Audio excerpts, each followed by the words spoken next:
Parents demanded I give up my master bedroom in the house I pay for all for their golden boy. So I'm 26M, and for the last year or so, I've been living with my parents in the city. Sounds pretty basic, right? But it's not what you think.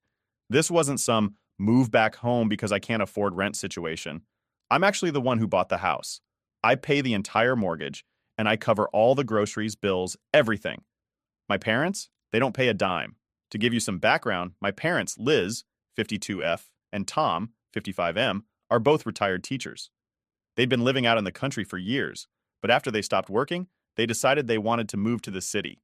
They were bored with the quiet life and wanted to be closer to more exciting stuff. Or at least that's what they said. I thought, why not? I'm making good money as a software engineer, and the city has better job opportunities anyway. Plus, I figured I'd help them out since they've done a lot for me growing up, normal family stuff. So, we moved into this nice 3-bedroom house in the city. I'm not talking mansion level or anything, but it's definitely a nice place. 3 bedrooms, a little backyard, and a big enough living room for everyone to hang out. Since I'm the one paying the mortgage, I made sure to claim the master bedroom. It's got a walk-in closet and its own bathroom, which is clutch because honestly, sharing a bathroom with anyone else? No, thank you. The second bedroom, that's my home office. Since I work from home about 80% of the time, I set it up just the way I wanted. Dual monitors, a comfortable chair, the whole deal. I figured the third bedroom would stay as a guest room for when family visited or whatever. Simple enough, right? At first, everything was fine. My parents were just happy to be in the city, and we all settled into a pretty comfortable routine. They did their thing, gardening, watching TV, whatever retirees do, and I worked my job, paid the bills, and took care of the house. I didn't mind paying for everything. I make 6 figures, and it's not like they have much income coming in besides their pensions. Plus, it's family. You don't charge family rent, right? Then came the turning point. And let me tell you, it all happened faster than I could have imagined. One day my mom dropped this casual comment at breakfast, like it was no big deal. She goes, your brother Jake and Emma are thinking about moving to the city. They're not doing so well back in the old town, and Emma's pregnant, so they could really use the help. At first, I didn't think much of it. Jake, 28M, and Emma, 26F, had always been the kind of couple who jumped from one bad situation to another.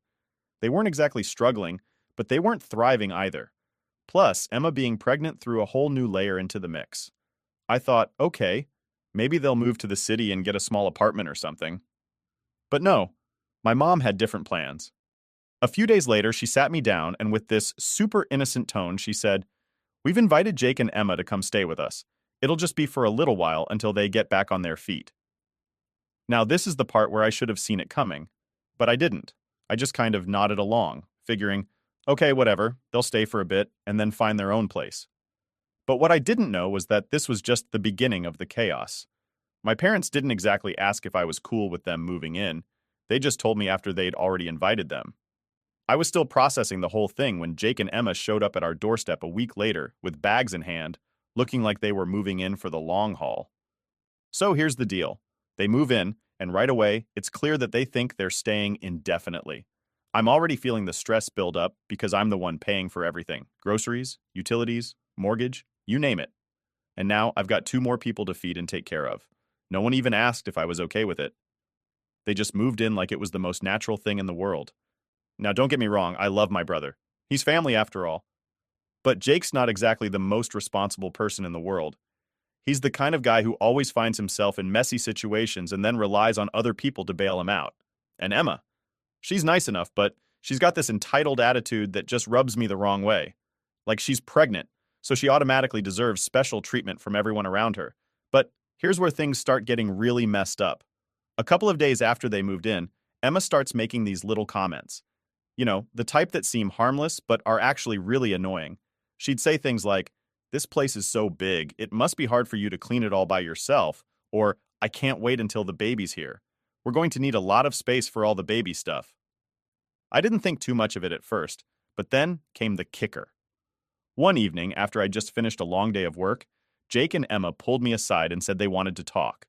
I thought, all right, maybe they're going to apologize for taking up space and eating all the food without offering to help. But nope. Instead, Emma, all casual, says, "So, we've been thinking, it would make more sense for us to take the master bedroom." I just stared at her. I couldn't believe what I was hearing. "We need more space," Jake added, like it was obvious. "The baby's going to need a lot of stuff, and your room has the walk-in closet and the private bathroom. Now keep in mind, I pay for the entire mortgage. The house is in my name. I also pay for all the groceries, and I've been supporting the whole household without asking for anything in return. And here they were, asking me to give up my own bedroom? I was floored. I couldn't even respond right away. It was like the audacity just hit me all at once. Finally, I said, "Why don't you just take the spare room? It's plenty big, and it's already set up for guests." Emma wasn't having it. "But that room doesn't have a walk-in closet, and the baby's going to need space."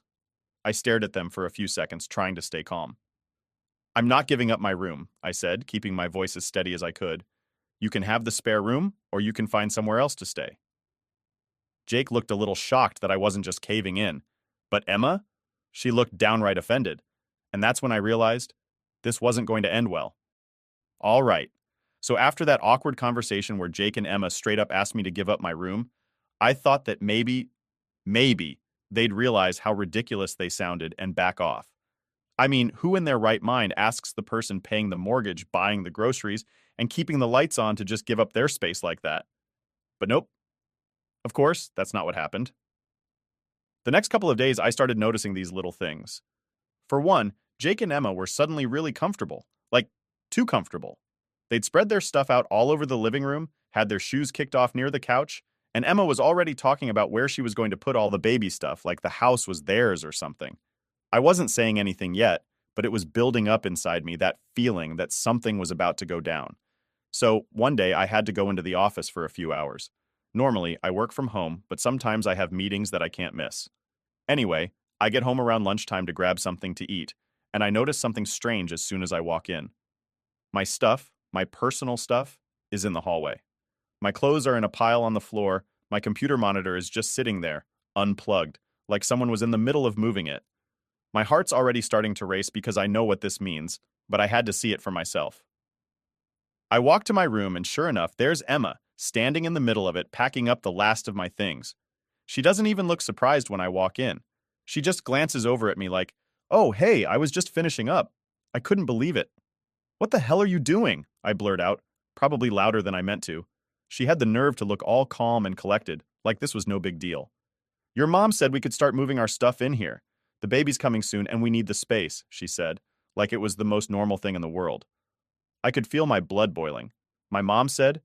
My mom, who doesn't pay a single cent toward the mortgage, thought it was okay to just hand over my room to Jake and Emma, without even talking to me? I wasn't about to let this slide. "No," I said, stepping into the room. "You're not moving into my room. I already told you guys to take the guest room." Emma didn't like that. She crossed her arms and gave me this look, like I was the one being unreasonable. "The guest room is too small for the baby, and there's no closet. We need more space." I wasn't having it. "I don't care. You're not taking my room. I'm the one paying the mortgage. I'm the one who's been paying for everything in this house, and you and Jake aren't even contributing anything.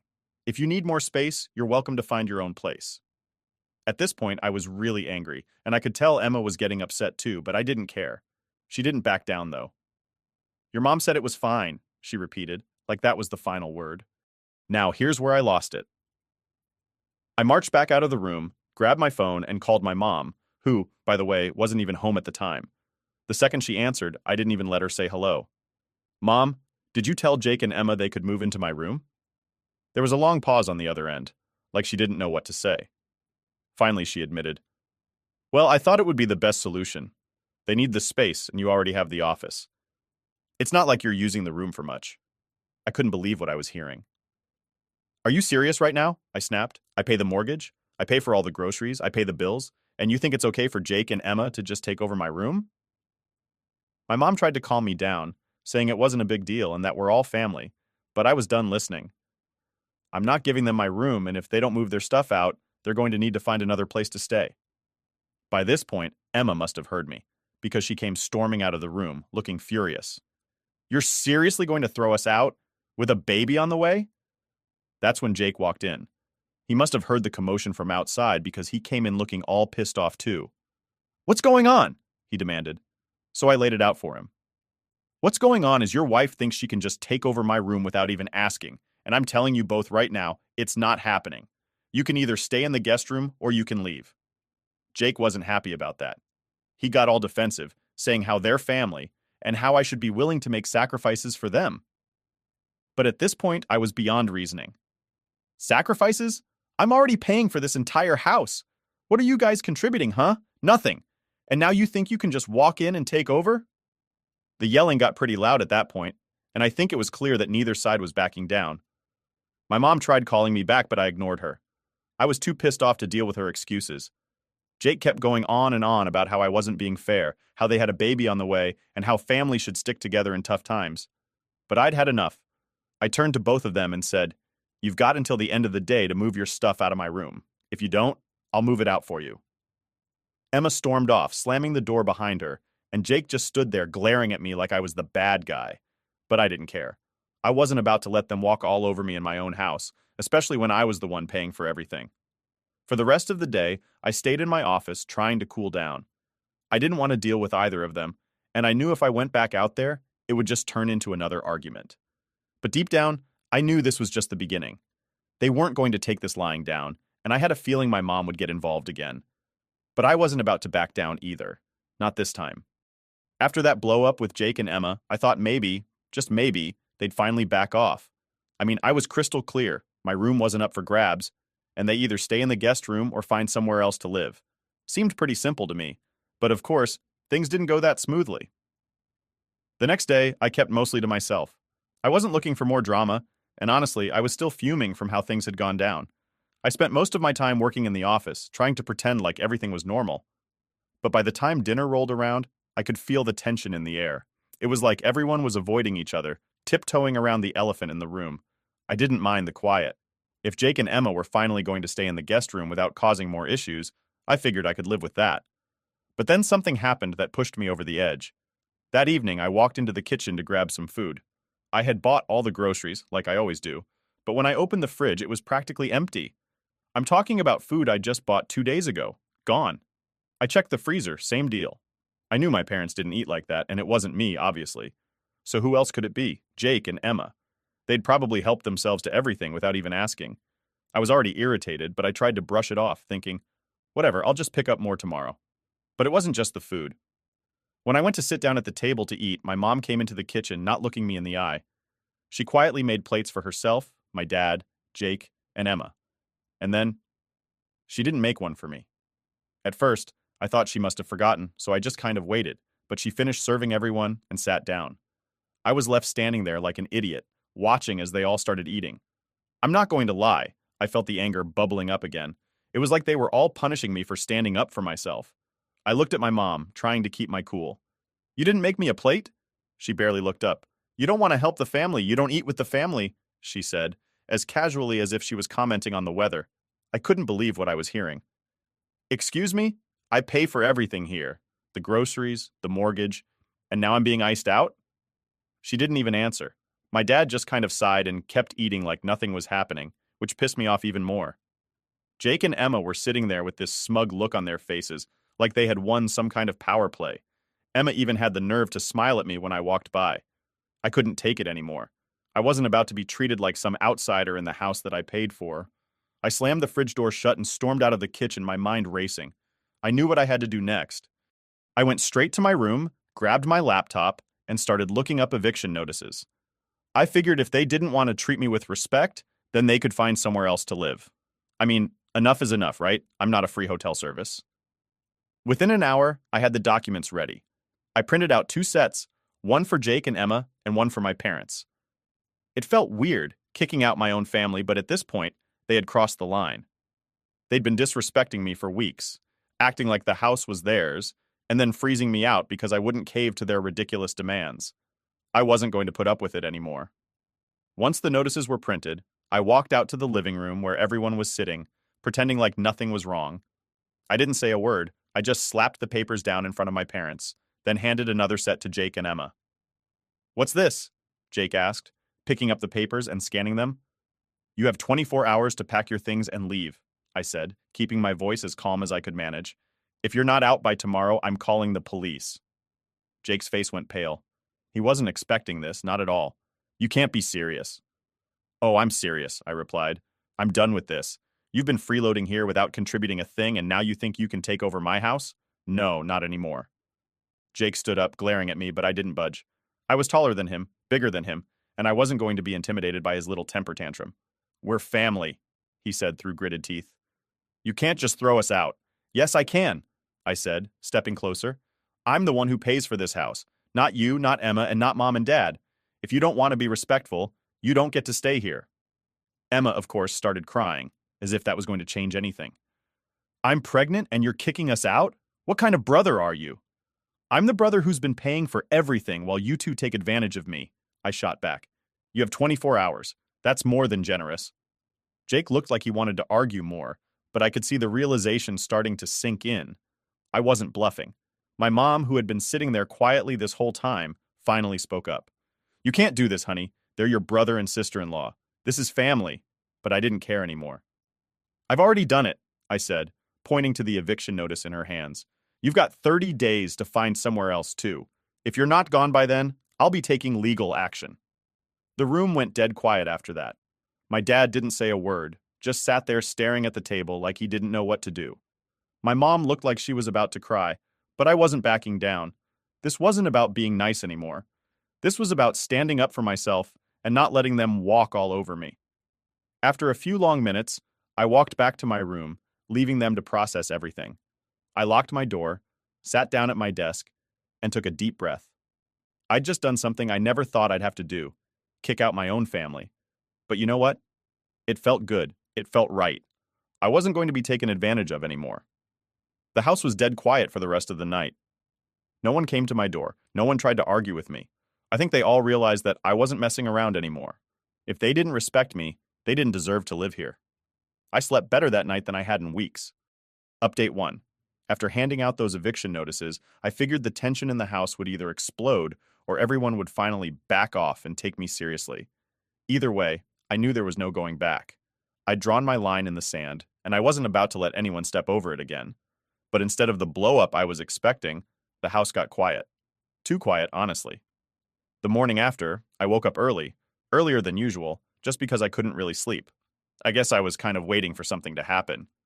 You know, like maybe Jake would come banging on my door demanding I change my mind, or maybe my parents would start pleading with me to reconsider. But none of that happened. When I finally walked into the kitchen to make breakfast, it was empty. No one was up yet. No Jake, no Emma, no parents. For a second, I thought maybe they had packed up in the middle of the night and left without saying anything, but I knew that was just wishful thinking. I made my coffee, sat down at the table, and waited. I wasn't in the mood to make small talk, and I wasn't in the mood to explain myself again. What I'd done was necessary. They'd pushed me too far, and there was no way I could keep living like that. They didn't respect me, and they sure as hell didn't respect the fact that I was paying for everything. All I wanted was some basic decency, and they couldn't even give me that. After a while, my mom came into the kitchen, her face looking like she'd barely slept. She didn't say anything at first, just grabbed a cup of coffee and sat down across from me. It was the first time we'd really been alone since I handed her the eviction notice. The awkward silence hung in the air for what felt like forever, before she finally spoke up. "Honey," she started, her voice soft and tired, "I know things have gotten out of hand." I didn't say anything. I just stared at my coffee, waiting for the rest of whatever she was going to say. I knew an apology was coming, or at least some version of one, but I wasn't about to let her off the hook that easily. "I didn't realize how bad things had gotten between you and your brother," she continued, her voice cracking just a little. "We were just trying to help them, and I guess I didn't see how unfair it was to you." That caught me off guard. I wasn't expecting her to admit it, at least not so soon. For a second, I thought maybe she was finally getting it, that I wasn't the villain in this situation. But I still couldn't shake off the frustration from how everything had gone down. "You didn't just ignore what I wanted," I said, my voice sharper than I intended. "You sided with them every single time. Like, you just assumed I'd roll over and let them take whatever they wanted." "I know," she said, almost in a whisper. "But we thought, well, you've always been the strong one, Jake. He's never had it easy." That was her excuse every time. Jake wasn't strong. Jake had struggled more. Jake needed more support. It was like they didn't think I had any limits because I was the one who had my life together. "And you think I've had it easy?" I asked, my anger simmering just below the surface. "I'm the one who bought this house. I'm the one who pays the mortgage. I pay for the groceries. I've been carrying all of you, and you think I can just keep doing that forever?" She looked down at her coffee, not saying anything for a few seconds.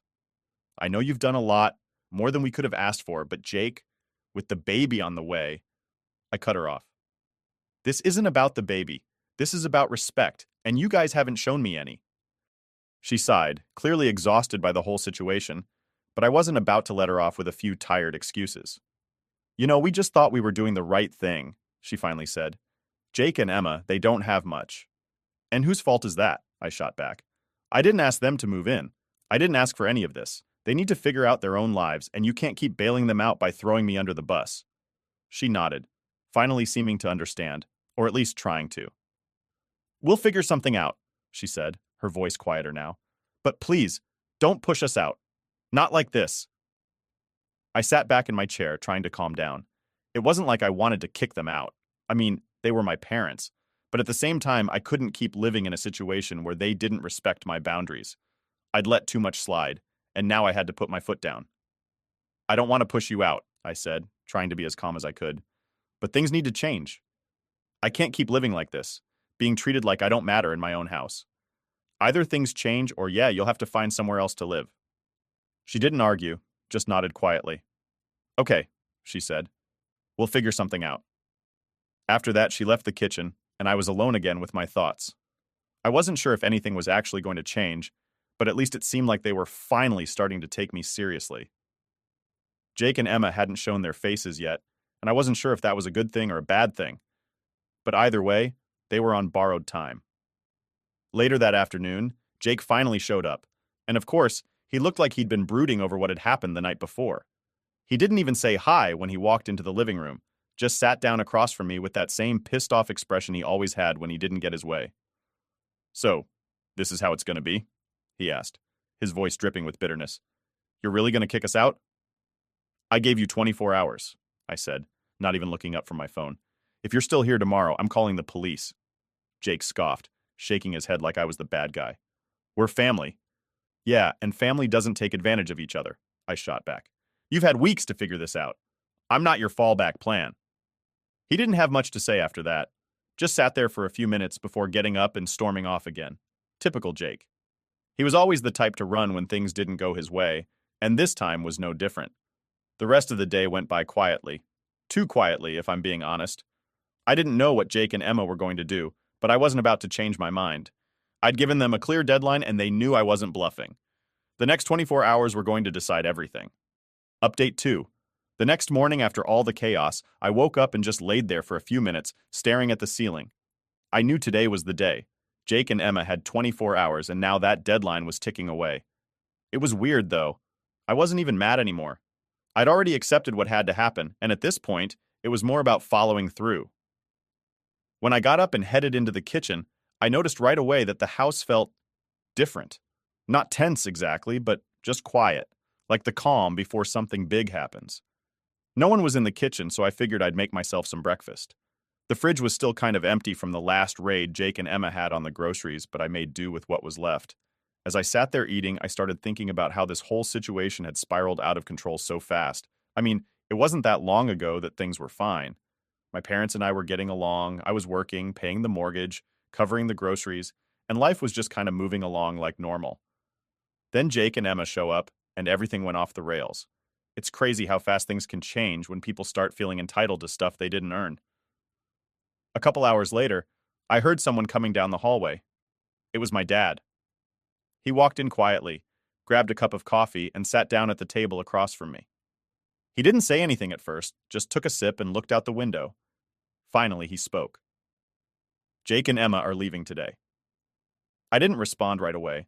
I wasn't sure if he was telling me because they had decided to leave on their own or if he was just reminding me of the deadline.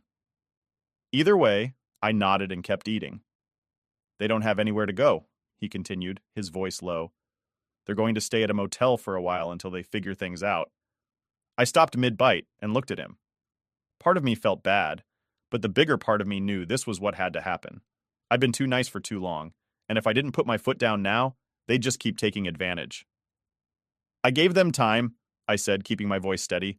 I didn't want it to come to this, but they left me no choice. He didn't argue, didn't try to guilt-trip me, which was surprising. He just nodded and kept drinking his coffee. I think he finally understood that I wasn't going to back down this time. After everything that had happened, there was no going back to how things were. Around noon, Jake and Emma started packing their things. I stayed in my room for most of it, not wanting to get into another argument or hear any more passive-aggressive comments. But after a while, I could hear Jake's voice getting louder from down the hall, so I knew it was only a matter of time before something went down. Sure enough, not long after, Jake knocked on my door. I opened it, and he stood there with that same pissed-off look he'd had since I gave him the eviction notice. "You're really gonna let this happen?" he asked, his voice sharp. "You're just gonna kick us out like this?" I leaned against the doorframe, crossing my arms. "I gave you 24 hours. I told you what needed to happen." He shook his head, his jaw clenched. "We're family, man. You don't do this to family." I took a deep breath, trying to keep calm. "Family doesn't take advantage of each other. I'm not just kicking you out for no reason. You've been freeloading here for weeks without contributing anything. I've been paying the mortgage, the groceries, everything. And instead of being grateful, you tried to take my room and push me out of my own house. I'm not going to let that happen." Jake didn't say anything for a few seconds. I could tell he was mad, but there was nothing left for him to argue. He knew I was right, even if he didn't want to admit it. "So that's it, huh?" he finally muttered. "You're just throwing us out." "I'm giving you the same option I gave you yesterday," I replied. "You can find a way to live somewhere else, or you can stay in the guest room and actually respect me and my space. But if you can't do that, then yeah, you're leaving." Jake glared at me, then turned and walked away without another word. I closed the door and let out a long breath. It was exhausting, but I knew it had to be done. By mid-afternoon, Jake and Emma were gone. I didn't see them leave, and honestly, I didn't want to. I wasn't looking for some emotional goodbye or anything like that. They packed up their stuff, loaded it into their car, and drove off without saying a word to me. The house felt different after they left, quieter, less tense. My parents didn't say much to me that day. I think they were still processing everything that had happened. My mom looked upset, but she didn't say anything about it. Maybe she realized, finally, that I wasn't the one who had caused all this. Jake and Emma had pushed me too far, and this was the result. That evening, my mom knocked on my door. She came in, sat down on the edge of my bed, and just stared at the floor for a while. I could tell she was trying to find the right words. "They're gone," she said softly. I nodded, not saying anything. "I never thought it would get to this point," she admitted. "I didn't realize how much pressure we were putting on you." I looked at her, feeling some of the frustration lift a little. "It's not that I didn't want to help," I explained, "but you guys treated me like I didn't matter, like my needs and my space weren't important." She sighed and nodded. "You're right. We should have seen it sooner." We sat in silence for a few minutes. I could tell she was upset, but at least now she was starting to understand where I was coming from. "I don't want you and Dad to leave," I said, breaking the silence. "But if things don't change, I can't live like this." She nodded again, standing up slowly. "We'll figure it out," she said. "Things will be different, I promise." As she left the room, I felt a strange mix of relief and exhaustion. The situation with Jake and Emma was over, but there was still work to be done with my parents. I knew it wasn't going to be easy, but at least now it felt like they were willing to listen. For the first time in weeks, I felt like I could finally breathe again. The house was quiet, and the tension that had been hanging in the air was gone. It wasn't a perfect solution, but at least now I had my space back. And most importantly, I had my respect.